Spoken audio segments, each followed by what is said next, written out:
हमारे परिवार में कुल 6 भाई और 3 बहनें थीं। परिवार में सब भाई बहनों का विवाह हो चुका था। भाई मूलचंद 41 वर्ष के हो चुके थे और मैं 37 वर्ष का। सबसे छोटा भाई 25 वर्ष का हो चुका था। आज मैं सोचता हूं कि संयुक्त परिवार की व्यवस्था में विभाजित होना स्वाभाविक था। बंटवारे की मांग उठी तो मुझे और भाई साहब को बड़ा धक्का लगा कि आखिर ये क्या बात हुई। लेकिन यह समाज की वास्तविकता है कि हर परिवार को इस बिखराव से गुजरना पड़ता है। कोई भी बड़ा परिवार संयुक्त परिवार के रूप में नहीं चल सकता। आधुनिक जीवन में सामाजिक संरचनाएं तेजी से बदल रही हैं, इसलिए संयुक्त परिवार में विभाजन जल्दी होने लगे हैं। ये हमारे लिए बड़े गर्व की बात थी कि हमारे पूजनीय पिताजी के सन 1960 में स्वर्गवासी होने के बाद भी हम सभी भाई 15 वर्षों तक प्रेम पूर्वक रहे और कंधे से कंधा मिलाकर नए व्यापार की स्थापना की और सफलता प्राप्त की और परिवार में आने वाली प्रत्येक छोटी बड़ी समस्याओं का सामना मिलकर किया। आखिर में सन 1975 में छोटे भाइयों ने कहा कि हम अब पार्टीशन चाहते हैं। उस समय मुझे अर्थराइटिस की काफ़ी तकलीफ चल रही थी। फिर भी सब भाइयों ने सोचा इसको टालना नहीं है और यह तय हुआ कि सारी चीज़ों की लाट बना ली जाए और जो जिसकी सबसे ज़्यादा बोली लगाए उसे वो दे दी जाए। गंगाजली और पिताजी की फ़ोटो रखकर बंटवारा कर दिया गया और यह तय हुआ कि जो प्रॉपर्टी जिसके हिस्से में आए और वो यदि दूसरे के कब्जे में हो तो 15 दिन में वो खाली करके दे देवे। लेकिन थोड़े ही दिन बीतते न बीतते छोटे भाइयों को ये महसूस हुआ कि उनके हिस्से में उन्हें कम संपत्ति मिली है, तो उन्होंने बंटवारे का विरोध किया। इस बात की कोई परवाह किए बिना कि यह बंटवारा गंगाजली और पिताजी की फ़ोटो रखकर किया गया है। उन्होंने कम संपत्ति की मिलने की बात कहते हुए पुनः बंटवारे की मांग की। इसमें कुछ मध्यस्थों को बीच में बुलाकर पुनः बंटवारा हुआ। सही बात यह है कि हर स्थिति में सर्वसम्मति से ही बंटवारा होना चाहिए। छोटे भाइयों के दोबारा बंटवारे की मांग पर हमें उस समय ज़रूर बुरा लगा, लेकिन समय बीतने के साथ खुद की पहला बंटवारा वास्तव में असंतुलित था और छोटे भाइयों के द्वारा बंटवारे की मांग करना उचित था। पंचों के द्वारा सबकी सहमति से जो बंटवारा हुआ वह परिवार के लिए हितकर रहा।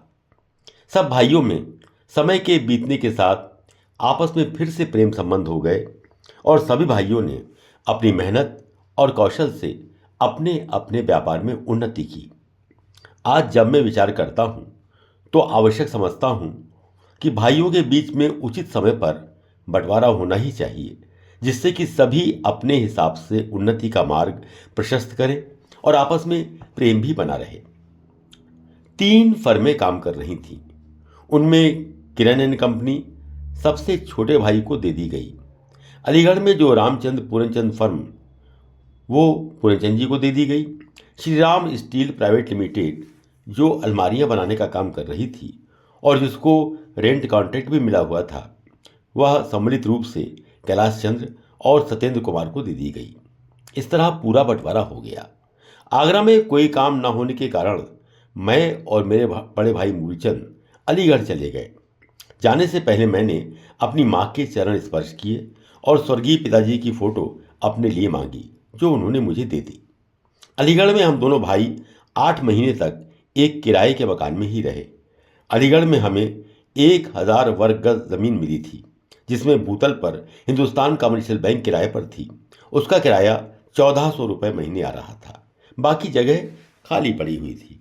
उसमें हमने अपने लिए 2 फ्लैट बनवा लिए और कुछ निर्माण भी करवाया। बाकी जो निर्माण हुआ वहाँ 2 bank, oriental bank of commerce और न्यू बैंक ऑफ इंडिया किराए पर आ गए। ऊपर 2 फ्लैट हमने बनवाए, जिसमें मैं और भाई साहब किराए का मकान छोड़कर शिफ्ट हो गए। इन सब में लगभग 2 वर्ष का समय लगा और सन 1977 में मैंने और बड़े भाई साहब ने अलीगढ़ छोड़ने का विचार रख लिया।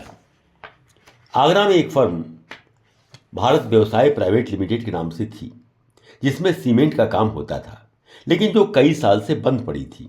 इसके डायरेक्टर वीरेंद्र सिंह चोरडिया थे, जिनसे हमारा कई वर्षों पहले से परिचय था।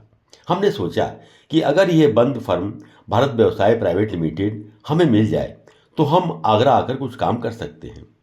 मैंने जाकर उनसे बात की कि अगर वो हमें ये दुकान सौंप दें और हम इसी नाम से काम शुरू कर दें तो ना तो किराएदारी का झगड़ा पड़ेगा और ना ही कोई परेशानी आएगी। श्री वीरेंद्र जी, जो तब क्योंकि कोई काम नहीं कर रहे थे, इसलिए वो मान गए और उन्होंने भारत व्यवसाय प्राइवेट लिमिटेड के सारे शेयर्स हमारे नाम कर दिए। इस प्रकार हमें काम करने के लिए ये फर्म सौंप दी गई। घर हो या परिवार या व्यवसाय, समय की गति है कि विभाजन तो होता ही है और ये स्वाभाविक भी है। संयुक्त परिवारों में जब बंटवारा होता है तो भाई अलग अलग हो जाते हैं और ये भी सच है कि जब किसी पेड़ की डाली टूटती है तो उसकी आवाज़ सुनाई पड़ती है। ये भी सच है कि बंटवारे में जिसके हिस्से में जो भी आता है वो हमेशा अधूरा ही आता है और उसको इस अधूरे को पूर्णता का रूप देने की जिम्मेदारी होती है। हमारे यहाँ भी जो पार्टीशन हुआ था उसमें कमोवेश ये सारी स्थितियाँ थीं, लेकिन हमारे मन में एक दूसरे के प्रति कोई कटुता नहीं थी। बड़े सामान्य भाव से हमने बंटवारे को स्वीकार किया था और जहाँ तक मेरी बात है, मैंने भी बड़े सहज रूप में स्वीकार कर यह तय किया कि जो कुछ भी आज विरासत में मुझे मिला है उसे अपने पिता के आदर्शों पर चलकर, उनके सिद्धांतों को अपनाकर और उनके चिंतन को आधार बनाकर मुझे अपने लक्ष्य तक पहुंचना है और अपने व्यापार को पुनर्स्थापित करना है।